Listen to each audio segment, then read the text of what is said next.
قناة الأستاذ نفوري لتوثيق الأنشطة والندوات الثقافية.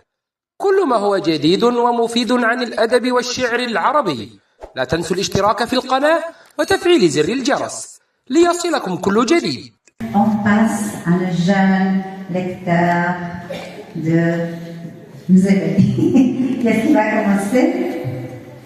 Hein? Tu vas nous dire quelque chose sur le livre? Moi, je peux lire. Tu veux lire? Juste lire? Un passage? Juste un passage? Allez, commencez. Donc, on va commencer par Alain Gouloun. 5e. Oui. Scène numéro 1. La scène se passe dans une école à Tanger. Ahlam est toute seule en classe. Elle cherche dans ses affaires. Ahlam danger. Oh zut! Elle est passée où cette satanée casquette? Je ne la retrouve plus. Mon Dieu, encore ma mémoire me fait défaut à cause de cette terrible maladie. Son ami Souha arrive. Souha, fais vite Ahlam.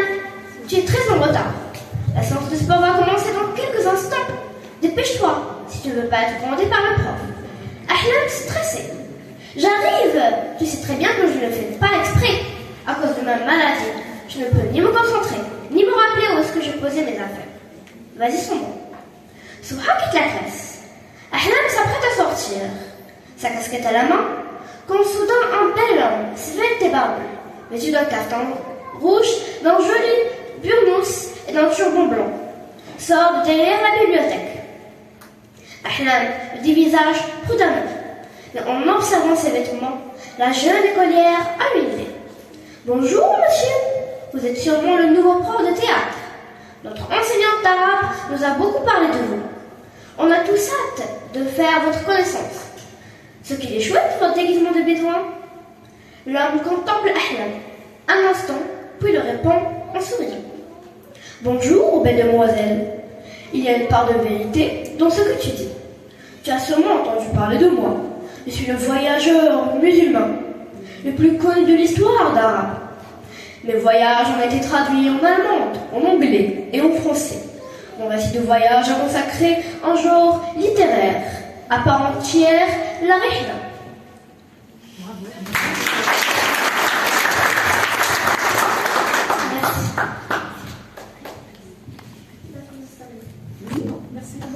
Merci à toi aussi, tu es très gentil, tu as bien lu. Alors, on passe à monsieur Alain. Tu vas nous lire ou bien tu vas poser des questions? Je voudrais poser des questions. Très bien, allez. Et les commence. Allez, commence. Moi, je me prépare. Bonjour tout le monde. Premièrement, je vous remercie d'être venus. Et avec Madame Khadija Boukor, nous allons lui poser des questions sur ce magnifique livre qu'elle a créé. Voyage avec Ibn Battuta et Ahlam. Premièrement, Madame Khadija, j'aimerais savoir pourquoi vous avez choisi le personnage Ibn Battuta et pas autre personne.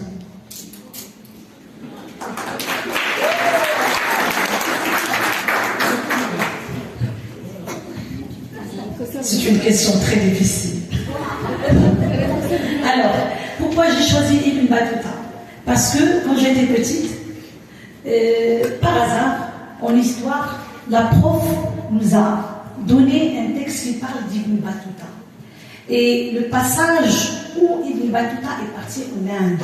Et on a cité le rituel de l'Inde et des hindous autrefois, on devait brûler la femme quand elle perdait son... Quand une femme est veuve, elle devait être brûlée avec son mari, sinon elle va être bannie dans sa tribu. Et ce passage-là m'a beaucoup marqué. Mais comment un homme a-t-il pu savoir tout ça? Il est sûrement un voyageur. Et surtout, il est sûrement un historien. Donc ça remonte à l'enfance. L'histoire d'Ibn Battuta. Et ce personnage m'a hanté. J'ai toujours voulu écrire une histoire. Et puis, j'ai remarqué autour de moi à l'école qu'il y a des enfants qui sont marginalisés à cause de leurs différences. Soit ce sont des enfants dyslexiques, dysorthographiques, des enfants qui sont différents, pour ne pas dire handicapés. Donc, j'ai voulu faire une histoire où il y a le rêve le voyage et l'intégration et le respect et le fait d'accepter la différence de l'autre. Tu es différent de moi, mais tu es comme moi. Nous sommes tous pareils, même si nous sommes tous différents.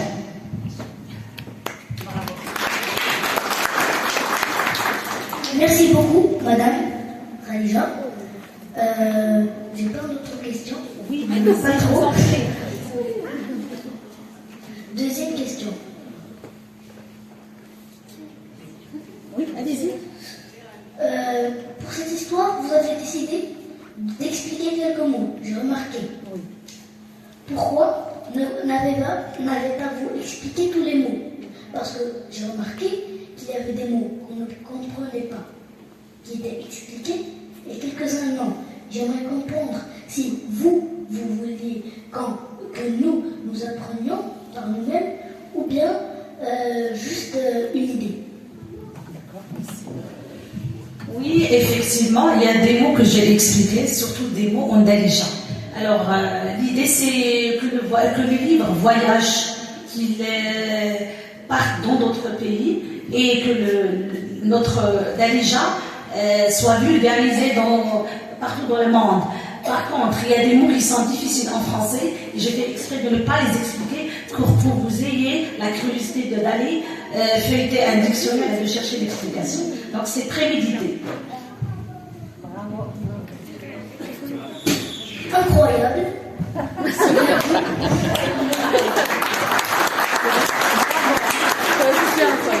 Merci beaucoup, madame. Moi j'ai une question à vous poser et à te poser. Alors tout à l'heure, avant de commencer notre signature, vous m'aviez dit que ce livre vous a fait tourner la tête. Il a commencé par une scène réelle et puis il vous a tourné la tête. Est-ce que vous pouvez expliquer ce point-là? Je ferai tout mon possible.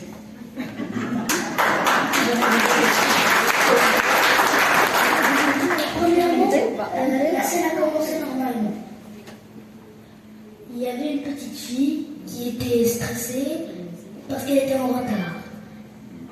Elle avait une maladie trouble-mnésique. Elle avait des trous de mémoire. Jusqu'à là, j'étais d'accord. Ensuite, l'apparition d'un homme, Ibn Battuta. J'ai trouvé ça un peu bizarre, mais j'ai quand même accepté. Il est sorti de la bibliothèque. Surtout qu'il est sorti de la bibliothèque, comme vous venez de dire. Après, j'ai entendu ce mot, l'élixir du voyage. Au début, je pensais que c'était une expression. Mais après une bonne lecture, j'ai remarqué que vous avez écrit dans vos livres que Ahlan a voyagé dans le temps. Oui. Et c'est là que je n'ai pas compris. Je suis devenue dingue.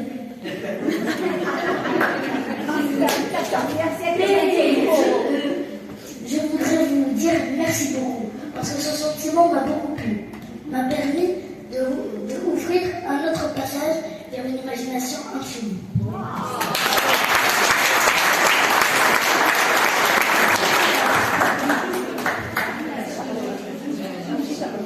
Est-ce qu'il y a d'autres questions?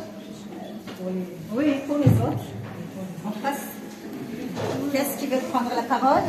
Sur le tour de journaliste, hein? Oui, Ayman Mokhtarli. Maintenant la parole à Monsieur Ayman. Bonjour à tous et merci pour votre présence. C'est incroyable de passer devant beaucoup de personnes au micro. J'aimerais vous poser une question. Pourquoi au début vous avez dit que l'élixir du voyage, quand on l'avait bu, elle a voyagé dans le temps, et quand on vient dans l'Égypte, dans la scène 4, ça dit qu'elle a sa tablette, mais quand elle a voyagé dans le temps à l'Inde, elle n'avait pas sa tablette. Je n'ai pas compris.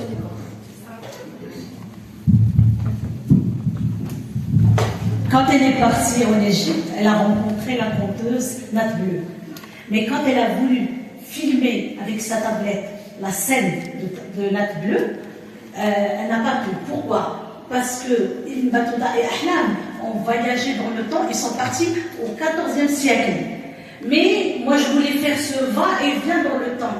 Donc, elle va partir en Égypte, mais elle va se retrouver au XXIe siècle. Pourquoi? Je voulais mettre l'accent sur la pandémie et sur le travail en distanciel. Pourquoi? Parce que Ahlam va offrir sa tablette à Jeb. Et je ne dirai pas la suite, sinon les gens ne vont pas acheter le livre.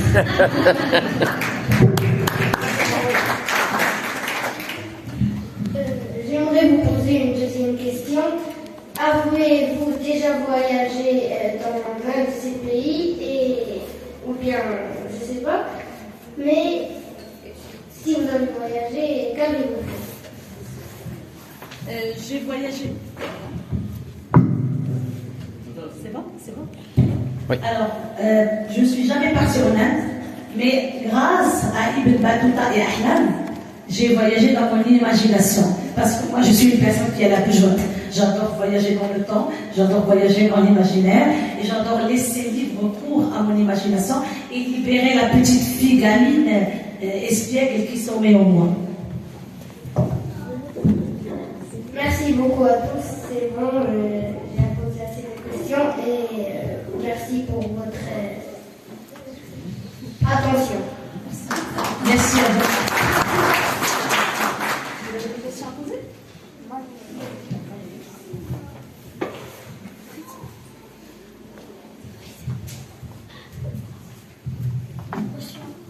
Bonjour tout le monde. D'abord, je vais vous remercier car vous avez assisté aujourd'hui et vous êtes venus pour nous regarder poser toutes nos questions. Le plaisir est pour moi. Merci. J'ai deux questions, mais la première est pourquoi avez-vous choisi de parler pas d'Ibn Battuta tout seul, ça veut dire de parler de ses aventures, mais vous avez choisi précisément de faire un dialogue, une situation avec Ahlam et Ibn Battuta et d'autres personnages.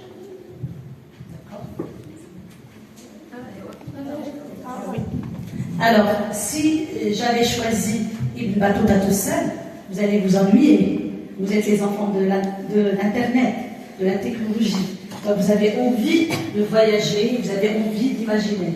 Donc, j'ai essayé de refaire le voyage d'Ibn Battuta, mais avec un regard enfantin. Ça veut dire, c'est Ahlam qui a voyagé avec Ibn Battuta, et c'est Ibn Battuta qui a voyagé avec Ahlam. Donc, c'est un voyage qui s'est fait en commun. C'est bon, la deuxième question, c'était quoi? La deuxième question est pourquoi vous avez choisi un voyage dans... Moi, j'ai choisi le dialogue. Non, pourquoi vous avez choisi précisément un voyage dans l'Égypte, la Chine et l'Inde? Alors, pourquoi l'Égypte, pourquoi l'Inde, pourquoi la Chine? Parce que quand j'étais petite, ce sont les pays qui m'ont beaucoup plu, qui m'ont épaté. C'est ce voyage en Inde et en Chine et en Égypte qui m'a plu. Et je vais citer une anecdote. D'ailleurs, Madame Aïcha, elle est déjà au courant de ça. C'est que la petite Ahlam, c'est le seul personnage qui s'est révolté contre moi. Donc c'est le seul personnage qui entrait dans un pays qui ne voulait pas sortir. Et quand on est arrivé en Égypte, c'était le confinement et c'était la petite échappatoire qui me permettait de ne pas stresser et de voyager un petit peu. J'écrivais et le soir je téléphonais à Madame Aïcha, la présidente de la Ligue des écrivains, pour lui dire je suis à court d'idées. Elle est partie en Inde. Elle a rencontré Matt Bleu. Elle est partie en Chine. Elle a rencontré le grand pêcheur, le vieux pêcheur. Maintenant, qu'est-ce qu'elle va faire en Égypte? Elle m'a dit, attention, elle va réveiller la momie. Je lui dis, ça y est, je l'ai trouvée. Donc c'est en quelque sorte Madame Aïcha qui nous a donné l'idée de la momie dans le voyage en Égypte. Merci pour vos réponses. Je vous en prie. Vous avez des questions? Madame Présidente, j'ai une petite question. Oui. Ça marche. C'est bon? Donc, Ahlam se cause une maladie. Oui. L'amnésie, il y a les troubles amnésiques. Oui. Pourquoi avoir choisi cette maladie précisément? Il y a beaucoup de maladies, il y a beaucoup d'autres maladies dont pourrait souffrir Ahlam ou d'handicap. Oui, parce que moi j'ai vécu déjà une vraie histoire avec une petite fille il y a 3 ans. C'était une fille qui avait un petit retard mental et elle avait des troubles de mémoire et le regard des autres était douloureux. C'était un regard qui massacrait, c'était un regard qui se moquait. Et cette fille, elle disait avec ses yeux, je n'y suis pour rien. Pourquoi vous êtes en train de me juger? Pourquoi vous êtes en train de me torturer? Ben, c'est ce regard-là que je voulais condamner. Donc, je disais bien, c'était soit une expérience, soit quelque chose que vous avez déjà vécu, parce que choisir les troubles amnésiques, je dirais que c'est pas un choix commun. C'est comme ça que ça m'a un peu interpellée au début. Oui, oui. Merci. Je vous en prie.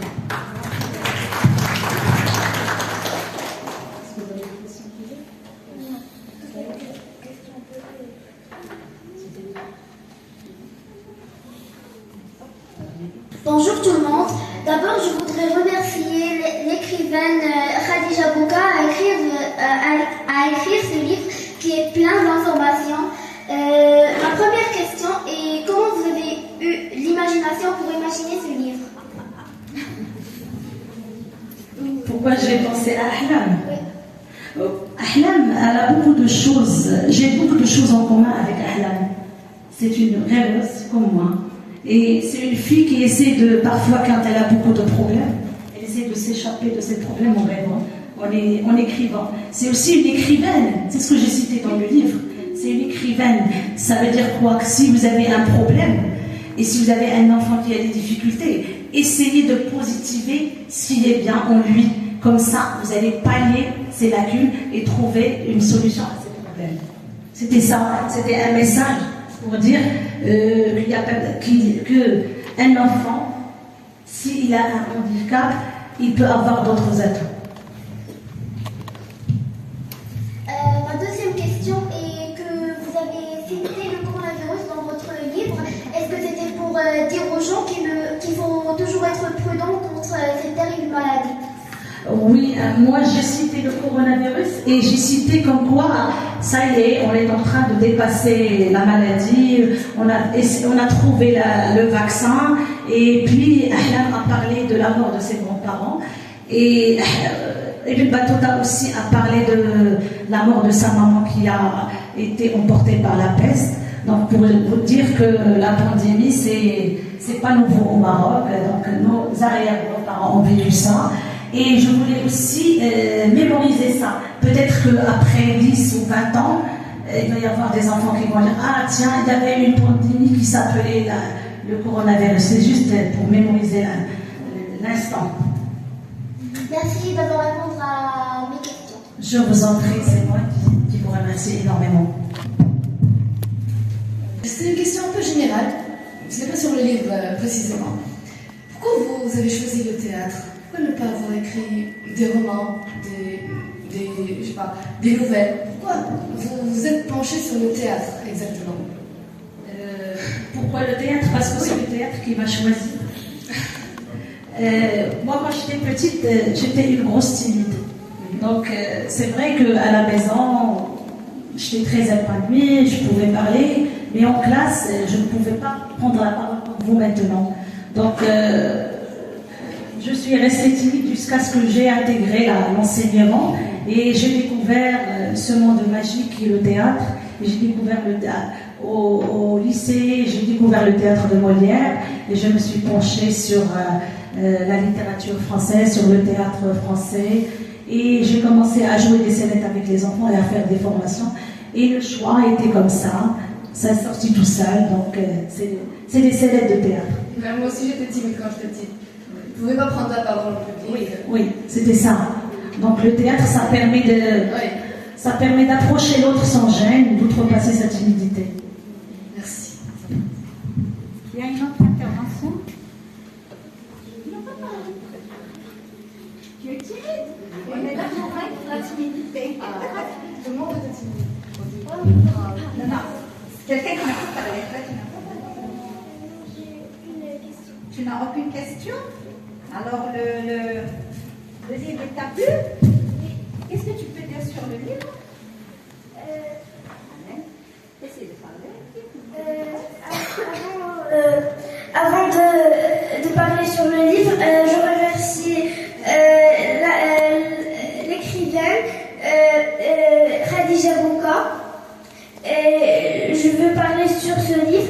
est vraiment fantastique. La première lecture, je l'ai vraiment adorée. Bravo. Merci pour la pute. Avec sa timidité. On passe à mademoiselle Hiba.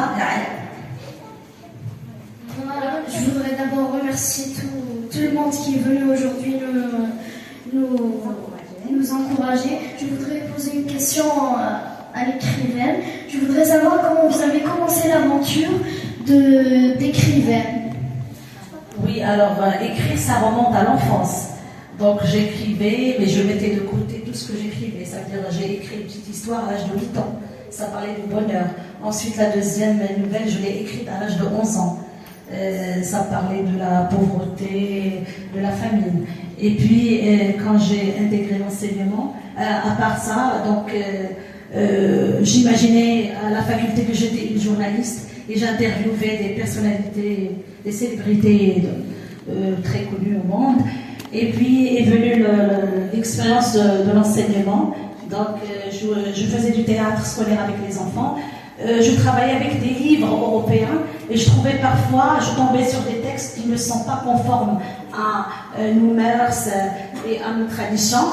Ben, je me suis dit pourquoi ne pas confectionner des petites scénettes pour enfants où je puise du patrimoine marocain, et ça a marché et ça a fait le premier livre.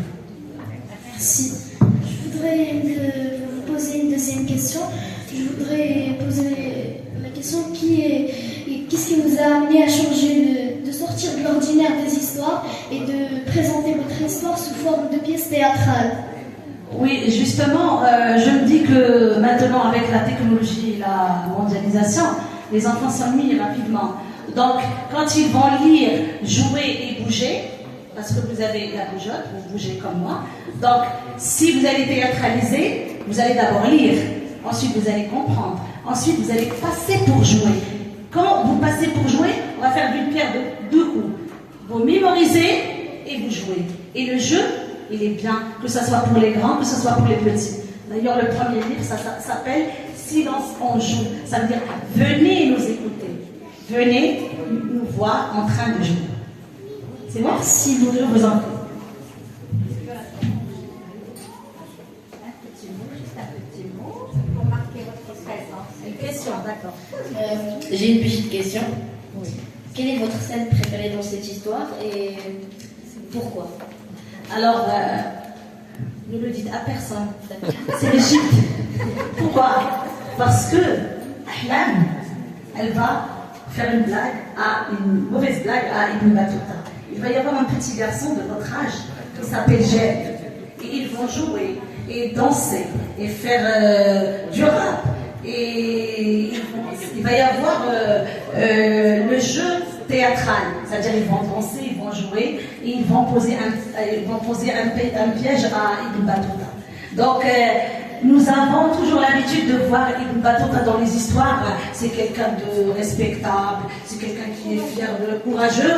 Et là, vous allez voir Ibn Battuta peureux, qui se met à genoux, qui commence à dire « Viens la tête, viens la tête, viens la tête ».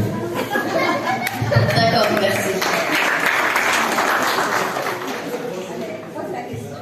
Courage. Bonjour.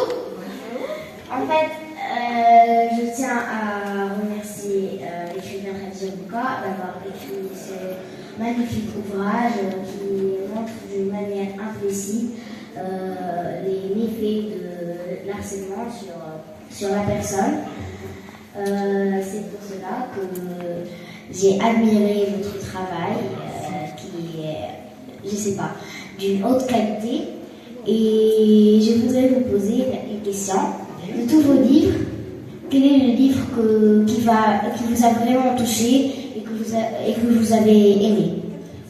Pour moi, c'est les trois. Pourquoi? Parce que pour moi, ce sont mes enfants. Ouais. C'est un bébé littéraire. Vous avez, par exemple, ta maman ne peut pas dire « je t'aime plus que ta soeur ». Non, c'est pas possible. Donc, je les aime tous de la même manière, de la même façon.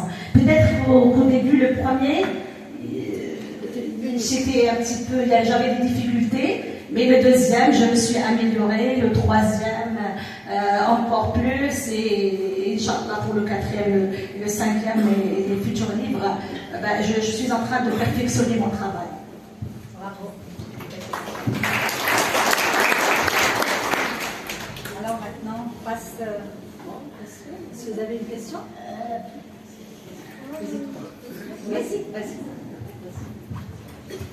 Ma troisième question, c'est est-ce que vous avez déjà eu l'idée de faire jouer cette histoire, de la transformer en une pièce théâtrale?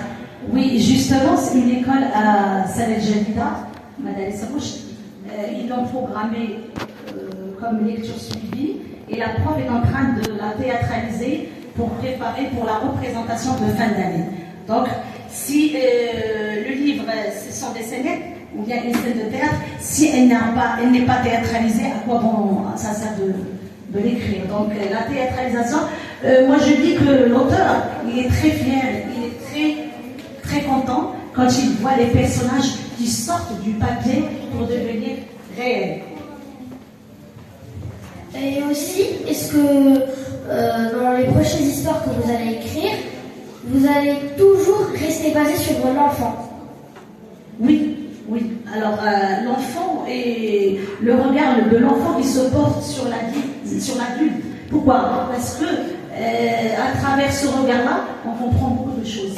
Par exemple, à travers Ahlam, on a su et on a compris la souffrance des enfants qui sont des personnes différentes, des enfants qui sont handicapés, des enfants qui ont des difficultés à l'école. Et on a compris la souffrance du harcèlement scolaire et de la discrimination.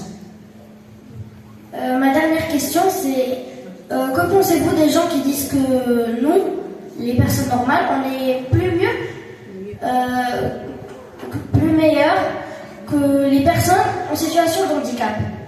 Moi, je dirais que chacun de nous a une différence. Et regarder l'autre et le respecter et accepter la différence de l'autre. Qui nous dit que nous sommes des personnes normales? Chacun de nous a une difficulté quelque part. D'accord? Donc, moi je dis toujours, tous pareils, tous différents. Merci.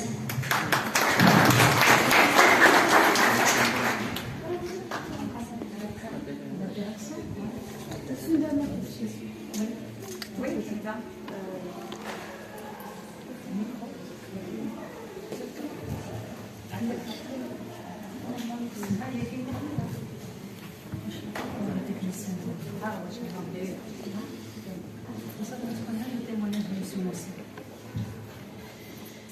Madame Khadija, donc, je vais dire quelque chose d'expérience. Je dis vraiment d'expérience. La pire chose qui soit, en tant que lecteur, c'est de lire tous les ouvrages d'un auteur qu'on aime et de ne pas avoir d'autres ouvrages à lire. L'auteur a écrit, par exemple, comme vous, mais là vous avez écrit 3 ouvrages, je les ai tous lus. Vous m'avez un peu laissé sur ma faim. J'aimerais, si vous pouvez, d'autres ouvrages. Est-ce que vous avez un projet ou un ouvrage que vous souhaitez publier, qui est en cours d'écriture, de publication? Normalement, l'écrivain ne veut pas parler de son futur bébé littéraire, mais je vais continuer. Oui, et je vais dire que je suis en train de travailler sur un livre qui parle sur la planète Virtuose. On a parlé avec Aïcha de ça. C'est une planète où il y a des virus, il y a des bactéries, il y a des microbes. Et ce sont les virus qui vont régner. Pourquoi? Parce qu'ils sont les plus forts. Et ils vont faire un voyage dans le monde. Ils vont atterrir au Maroc. Et je ne dirai pas la fin. Ça c'est pire. J'ai trouvé quelque chose de pire, madame. J'ai trouvé quelque chose de pire.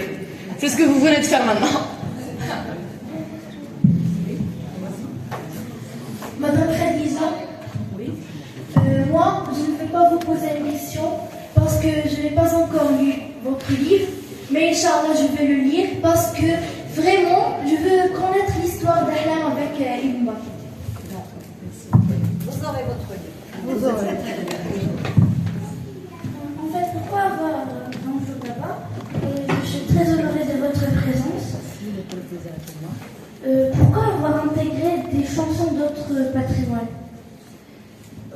Alors, j'ai choisi le patrimoine hindou parce que moi je dis qu'avec la mondialisation, il n'y a plus de frontières, plus de barrières. J'ai intégré aussi la chanson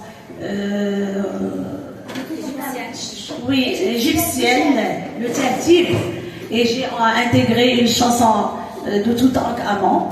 Mais j'ai l'intention qu'on va théâtraliser Ibn Battuta et Ahlam, que quand la scène va se passer au Maroc, d'intégrer une chanson marocaine qui parle de Tanja El Alia.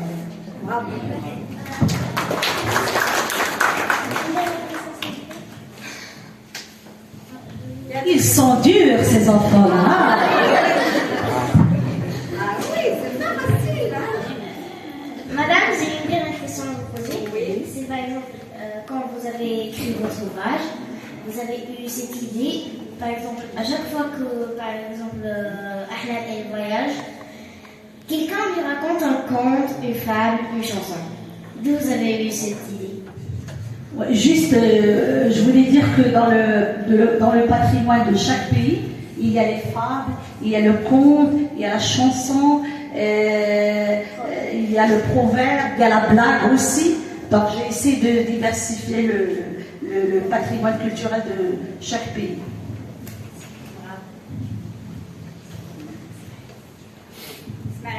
Je veux parler. Toi aussi tu as lu mon livre. Smaïl Bouka, c'est mon premier lecteur. Il dit non, tu dois changer ça. Non, moi je suis pas d'accord. Non, le personnage, je le vois ici, et tu n'as pas bien présenté le personnage. Est-ce que tu as une question à me poser? Ou bien faire un commentaire sur le livre? Non? Non? Faire un commentaire, d'accord. Oui. Franchement, j'ai adoré le livre. Je ne peux pas dire le contraire. C'était un livre magnifique. On pouvait voyager avec Ahlam. On pouvait vraiment. Le voyage dans le temps, c'était génial. C'était génial d'avoir fait entrer ça dans le livre. Et franchement, le livre, il est magnifique. Tu le dis parce que tu le penses ou parce que je suis juste à ta Khadija, non? Non, je le D'accord.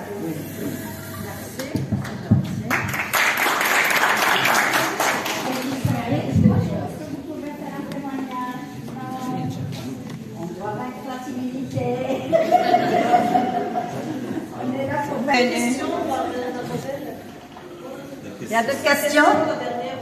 Oui, bien sûr.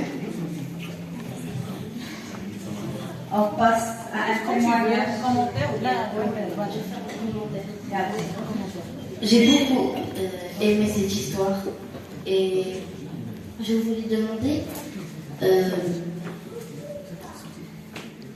qui est ce personnage? Est-ce qu'il existe dans la réalité ce personnage qui s'appelle Jed? Jed, c'est un petit garçon égyptien et c'est le fils du guide touristique. Jed, il est parmi nous, il est parmi vous à l'école. C'est un petit garçon qui rêve de devenir égyptologue. Et pour réaliser ce rêve, il travaille dès l'enfance pour y arriver. Pourquoi? Parce qu'il lit beaucoup sur l'histoire de l'Égypte antique et il fait du théâtre parce qu'il adore ça. Et sa maman est en train de l'encourager en lui fabriquant le masque de Toutankhamon.